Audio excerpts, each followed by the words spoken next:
Welcome to our channel. Today we how to authenticate with Bitwarden using 2FA and secure Vault login, beginner guide step by step clearly. First, open the Bitwarden application or website on your device. Log into your Bitwarden account using your username and master password. If you have two-factor authentication enabled, a prompt will appear asking for the second factor. Select the method of two-factor authentication you set up. This could be through an authenticator app, email, or a hardware security key. If you are using an authenticator app, open the app on your device. Find the code associated with your Bitwarden account. Enter this code in the provided field on the Bitwarden login page. If your code was correct, you will gain access to your Bitwarden vault. Once logged in, you can view, add, or manage your stored passwords and secure notes.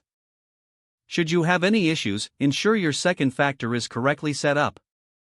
If using a hardware key, confirm it is properly connected to your device. If you prefer to set up two-factor authentication, navigate to the settings in your vault. Under Account Settings, find the Two-Step Login section.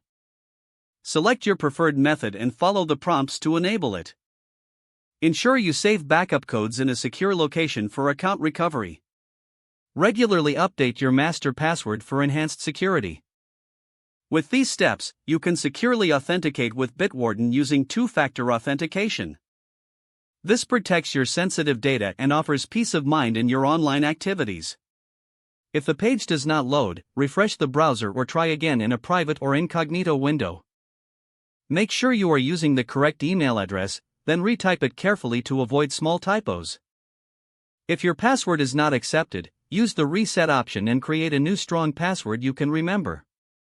Check your spam folder for verification or security emails, then complete any requested confirmation steps. Enable two-factor authentication if available to improve account security and reduce unauthorized access risk.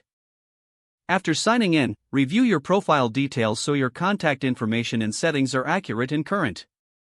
If you see an error message, note it down and try again after restarting your device and internet connection. Log out when you finish, especially on shared devices, to keep your account and payment information secure. If the page does not load, refresh the browser or try again in a private or incognito window. Don't forget to like this video and subscribe to our channel for more step-by-step tech guides.